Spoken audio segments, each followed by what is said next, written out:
శ్రీకృష్ణుడిపై 17 సార్లు యుద్ధం చేసిన రాక్షసుడు జరాసంధుడు. మహాబలవంతుడు, మహాశివునికి పరమభక్తుడు జరాసంధుడు.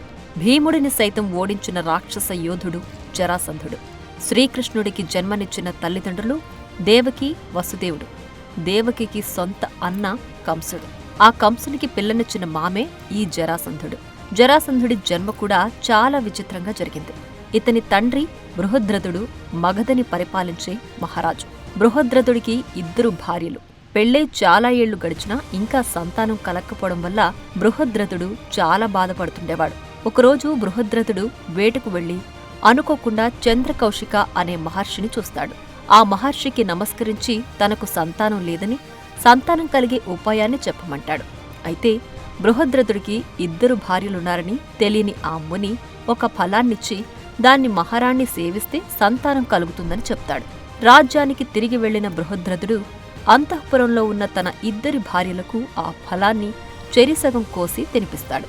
కొంతకాలానికి 2 భార్యలకు శిశువులు సగం సగం శరీర భాగాలతో జన్మిస్తారు. దీంతో ఆశ్చర్యపోయిన మహారాజు ఆ మృత శిశు భాగాలను రాజధాని అవతల పడవేయమని తన సేవకులకు అప్పగిస్తాడు. సేవకులు రాజు చెప్పినట్లు పడేస్తారు.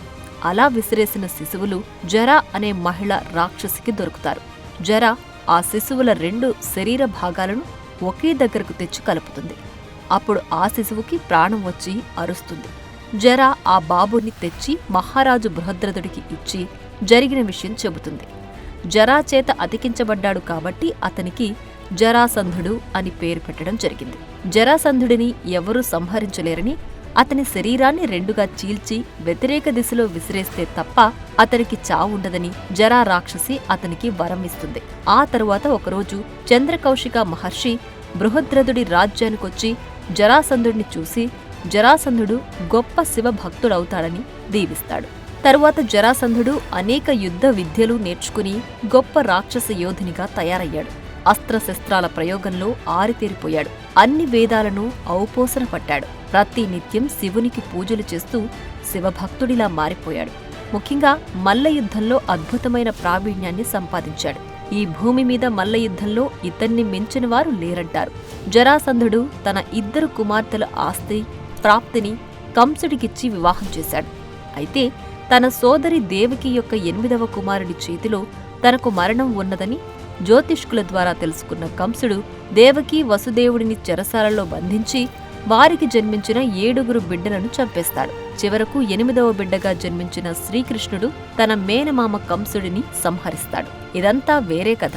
కంసుడి చరిత్ర, శ్రీకృష్ణుడి జన్మరహస్యం గురించి మనం ఇంకో వీడియోలో చెప్పుకుందాం. ఇక మన కథలోకొస్తే తన అల్లుడు కంసుడిని చంపి తన కూతుళ్లను విధవరాళ్లను చేసిన శ్రీకృష్ణుడిపై పగ పెంచుకుంటాడు జరాసంధుడు. ఎలాగైనా శ్రీకృష్ణుడిని చంపి తన అల్లుడు కంసుడి చావుకి ప్రతీకారం తీర్చుకోవాలనుకుంటాడు. కృష్ణుడి పట్ల విరోధంగా ఉన్న ఇతర రాజ్యాల మహారాజులతో కలిసి ఒక గొప్ప శక్తివంతమైన సైన్యాన్ని తయారు చేశాడు.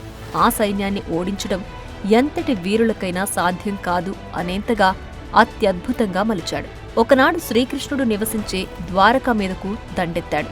అప్పుడు శ్రీకృష్ణుడు పెళ్లి చేసుకుంటూ ఉన్నాడు. పెళ్లి కొడుకుని చంపడం మంచి పద్ధతి కాదని జరాసంధుడు తన సైన్యంతో వెనక్కి తిరిగి వచ్చేశాడు. తర్వాత మళ్లీ ఇంకోసారి ద్వారకపై దండయాత్ర చేస్తాడు. అప్పుడు శ్రీకృష్ణుడికి జరాసంధుడికి మధ్య యుద్ధం భయంకరంగా జరుగుతుంది. కొన్ని రోజుల పాటు జరిగిన ఆ యుద్ధంలో చివరకు శ్రీకృష్ణుడు జరాసంధుడి సైన్యం మొత్తాన్ని, అలాగే వివిధ రాజ్యాల రాజులను దారుణంగా సంహరిస్తాడు. జరాసంధుడు ఒక్కడినే వదిలేస్తాడు. తిరిగి వచ్చిన జరాసంధుడు మళ్లీ కొంత సైన్యాన్ని సమకూర్చుకుని కొంతమంది రాజులను తీసుకుని శ్రీకృష్ణుడిపై యుద్ధానికి వెళతాడు.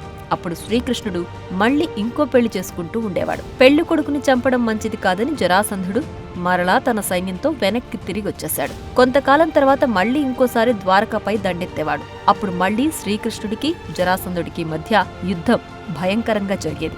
ఆ యుద్ధంలో శ్రీకృష్ణుడు జరాసంధుడి సైన్యం మొత్తాన్ని, అలాగే వివిధ రాజ్యాల రాజులను దారుణంగా సంహరించి జరాసంధుడు ఒక్కడినే విడిచిపెట్టేవాడు. ఇలా 17 సార్లు శ్రీకృష్ణుడిపై యుద్ధానికి వెళ్లాడు జరాసంధుడు. అయినప్పటికీ జరాసంధుడిని చంపకుండా 17 సార్లు వదిలిపెట్టాడు శ్రీకృష్ణుడు. చివరికి కృష్ణుడి చర్యలతో విసిగిపోయిన బలరాముడు జరాసంధుడిని ఎందుకు చంపట్లేదని కృష్ణుణ్ణి అడుగుతాడు. అందుకు కృష్ణుడు, ప్రతిసారి జరాసంధుడు యుద్ధం చేయడానికి ఓ కొత్త సైన్యంతో వచ్చేవాడు. ఆ సైన్యంలో అత్యంత శక్తివంతులైన రాజులతో సహా భూమి మీద ఉండే అనేక మంది దుష్టులు కూడా ఉండేవారు. వారందర్నీ యుద్ధంలో ఒకే చోట చంపేవాడిని. అలా ప్రతిసారి దుష్టులను జరాసంధుడు తీసుకొచ్చేవాడు. నేను వారిని సంహరించేవాడిని. అదే మొదట్లోనే జరాసంధుడిని చంపితే ఇంతమంది దుష్టులు, దుర్మార్గులు నా దగ్గరకు వచ్చేవారు కాదు, నా చేతిలో చచ్చేవారు కాదు కదా. అదే నేను ప్రతి రాజ్యం తిరిగి అక్కడి దుష్టరాజులను చంపాలంటే చాలా సమయం పడుతుంది. జరాసంధుణ్ణి వదిలేయడం వల్ల వాడే వీళ్లందర్నీ ఏకం చేసి నా దగ్గరకు తెచ్చేవాడు. నేను యుద్ధం పేరుతో వీళ్లందర్నీ చంపేవాణ్ణి అని బలరాముడికి సమాధానమిచ్చాడు శ్రీకృష్ణుడు. అప్పుడు శ్రీకృష్ణుని మేధస్సును, ప్రజ్ఞా పాటవాలను, యుక్తిని మెచ్చుకుంటాడు బలరాముడు. ఆ తర్వాత కొంతకాలానికి ధర్మరాజు రాజసూయ యాగం చేయాలని నిశ్చయించుకుని శ్రీకృష్ణుడి వద్దకు వెళ్లి తన అభిప్రాయాన్ని చెబుతాడు. రాజసూయ యాగానికి చాలా ధనం అవసరమని, జరాసంధుడి దగ్గర చాలా ధనం ఉందని, జరాసంధుడు అనేక మంది రాజులను బంధించి హింసిస్తున్నాడని, తన మాట వినని రాజులను చిత్రహింసలకు గురి చేస్తున్నాడని, వారి రాజ్యాలను ఆక్రమించుకోవడమే కాకుండా వారి భార్యలను చెరబడుతున్నాడని, ప్రజలపై అనేక రకాల పన్నులు వేస్తూ వాళ్లను పీడిస్తున్నాడని, ఇక జరాసంధుడి అరాచకాలకు ముగింపు పలికే సమయం ఆసన్నమైందని ధర్మరాజుకు చెప్పి భీముడు అర్జున్ని తీసుకుని జరాసంధుణ్ణి చంపడానికి మగధ రాజ్యానికి వెళతాడు. మగధ పొలిమేరలకు చేరుకున్నాక అక్కడ వీరు బ్రాహ్మణ వేషాలు వేసుకుని జరాసంధుడి కోట మీద ఉన్న డంకా గురించి శ్రీకృష్ణుడు భీముడికి చెబుతాడు. ఆ ఢంకాలు శత్రువులు ఎవరైనా రాజ్యంలో ప్రవేశిస్తే తామంతట తామే మోగుతాయి అని భీముడికి చెప్పి ఆ ఢంకాలను నీ ఉదరముతో చీల్చమని చెప్తాడు. అప్పుడు భీముడు ఆ ఢంకాలను ధ్వంసం చేస్తాడు. ఆ తరువాత వారు జరాసంధుడి రాజమందిరానికి వెళ్లగా బ్రాహ్మణులైన మీకు ఏం కావాలని జరాసంధుడు వారిని అడుగుతాడు. అందుకు కృష్ణుడు ఏమడిగినా ఇస్తారా అనగా, నేను పూజించే మహాశివుని మీద ఆన, మీకేం కావాలో కోరుకోండి, తప్పక ఇస్తానని మాటిస్తాడు. మాకు యుద్ధ భిక్ష కావాలని శ్రీకృష్ణుడు కోరగా, బ్రాహ్మణులకు నాతో యుద్ధమా, అసలు మీరెవరని జరాసంధుడు అడుగుతాడు. అప్పుడు వీళ్లు తమ నిజరూపం చూపిస్తారు.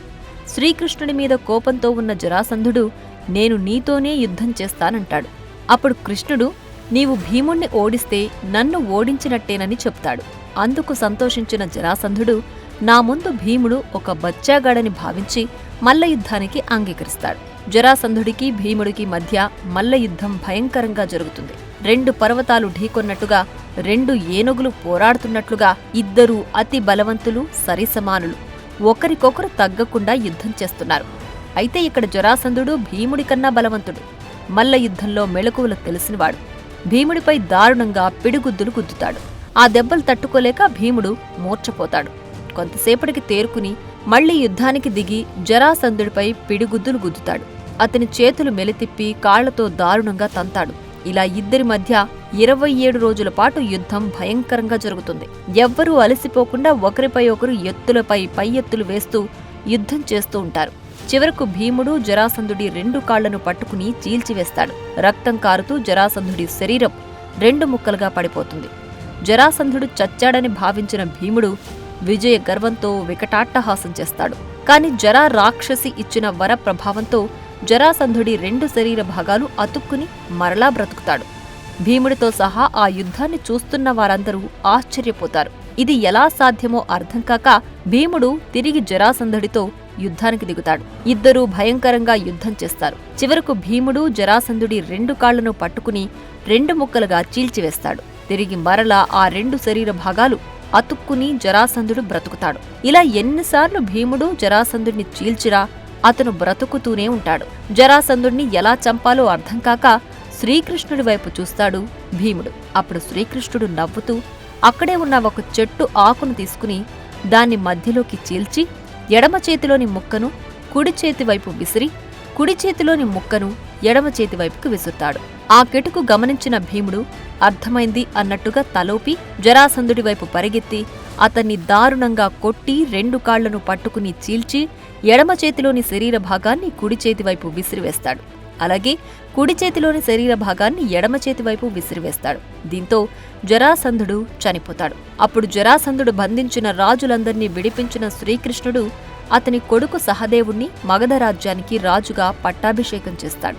అందుకు కృతజ్ఞతగా సహదేవుడు ధర్మరాజు రాజసూయ యాగానికి కావలసిన ధనాన్ని భీముడు అర్జునుకిస్తాడు. అయితే జరాసంధుడి మరణానికి సంబంధించి మరొక కథనం కూడా ప్రచారంలో ఉంది.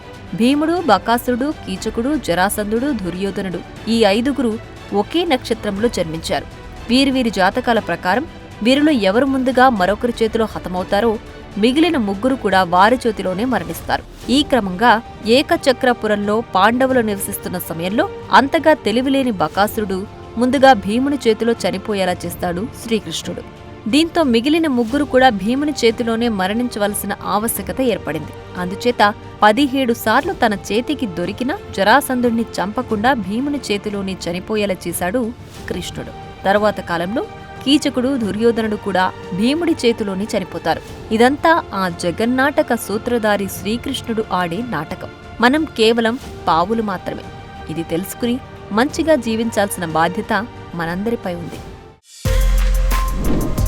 For more videos like this, subscribe Big TV channel.